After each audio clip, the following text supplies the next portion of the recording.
So welcome to our brand new channel. This channel is called Taylor on the Tides, and this is a story about buying a Nordhavn N43.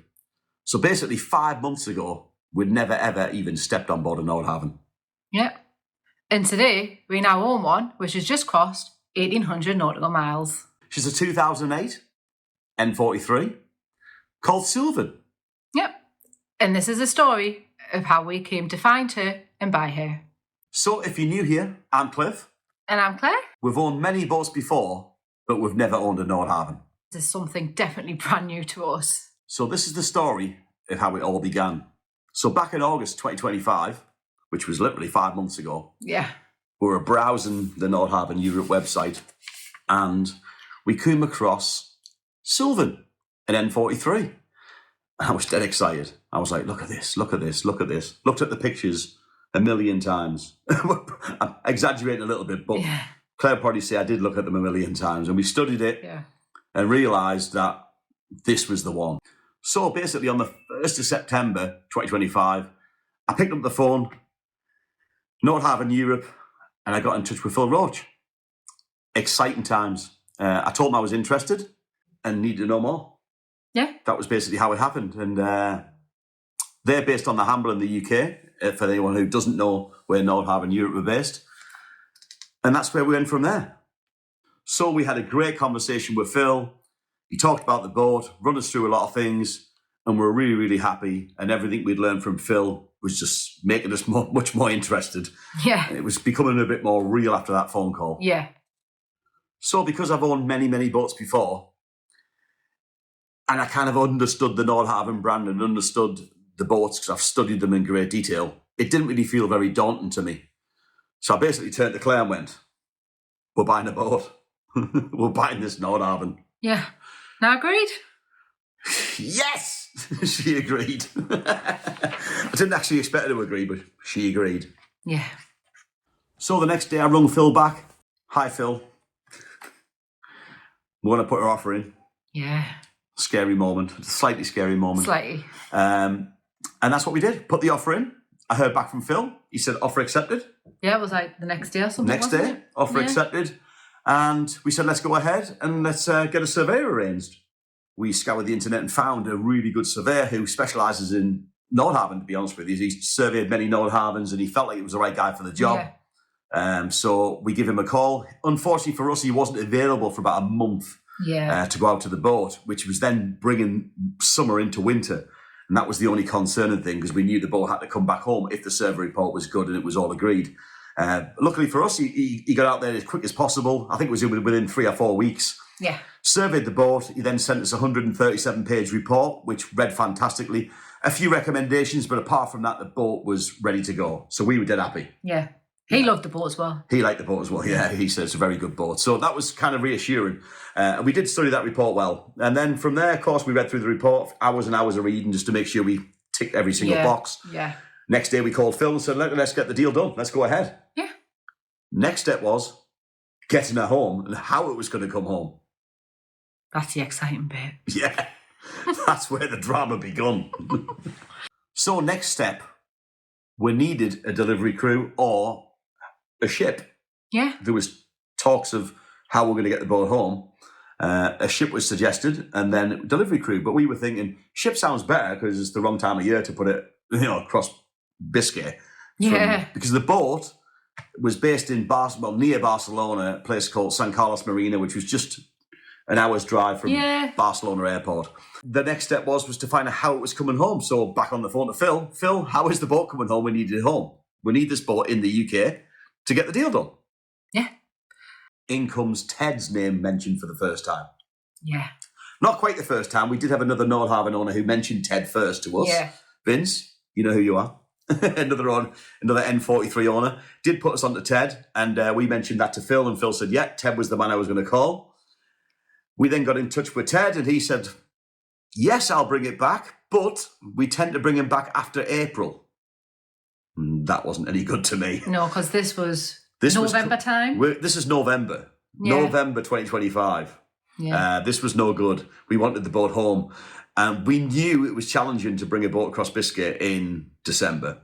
November, December, January, whatever. Not the months to be doing it. But Ted was up for the challenge, wasn't he? Yeah, game Ted on. was up for he was game. I'm game on. He's got 3 crew, like him and 2 other crew members.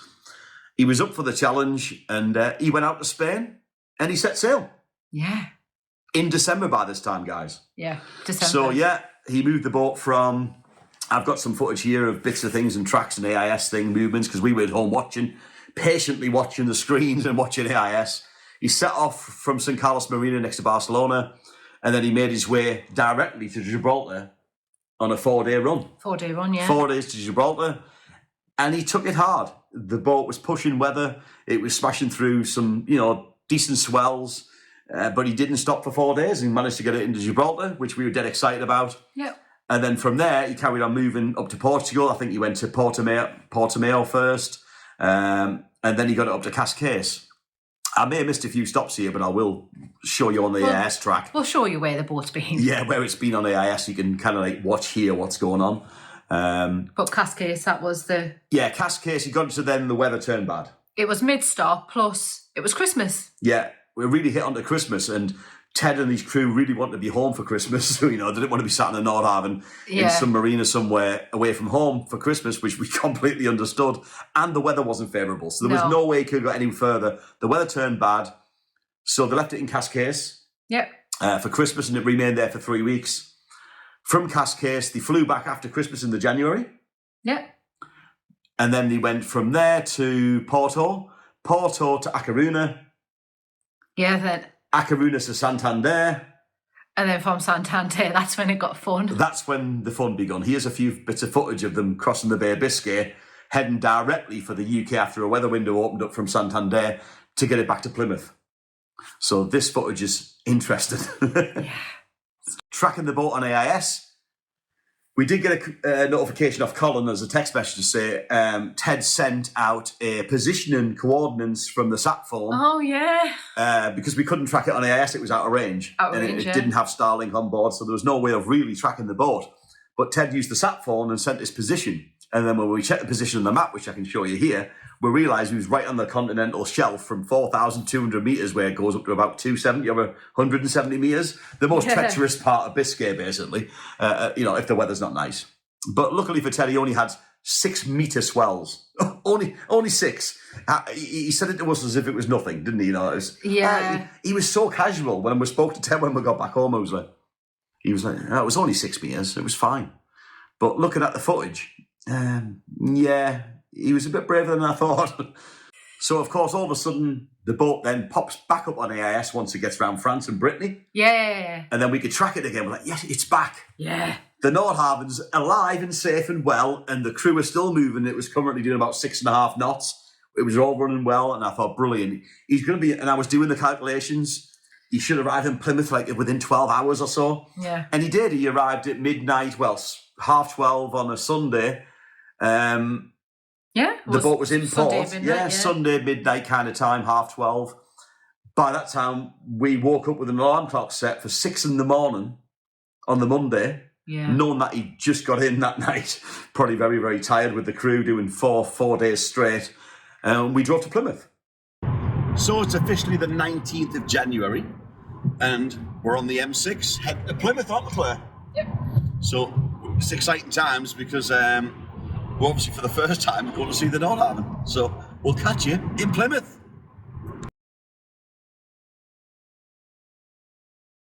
And that's where we seen the boat for the first time. There she was. We physically put our finger. First time actually touching the vessel. So her. What you maybe don't know, what we haven't said is, we bought this boat without even stepping on it. We didn't even step on board. No. We didn't even look at it. We could have hated it, but we knew we wouldn't hate it. No.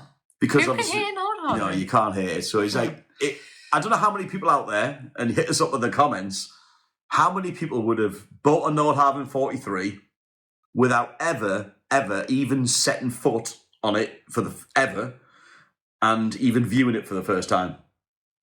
Yeah, that's some commitment. So the next part is Janet, obviously the owner of Suilven, came out and spoke to Claire and took Claire on board the boat. And Claire managed to do a full entire tour of the boat, and I'm still stood on the pontoon. Yeah. I'm still stood on the pontoon looking. And Ted says to me, are you not going to get on board the boat? I just kind of... Just taking it in. Just taking it in. Yeah. I'm just taking everything in. It was a sensory overload is probably the best way. A lot of stuff going on. Yeah, so much stuff happening at once. Everyone there, the crew, the owner, Phil. Beauty. We bought this boat. This is like almost ours. Contracts weren't signed. It's almost our boat. And it was just overwhelming. And it took me about, I think I was there an hour before I actually stepped foot on board the boat. Yeah. Just taking it all in. Taking it all in.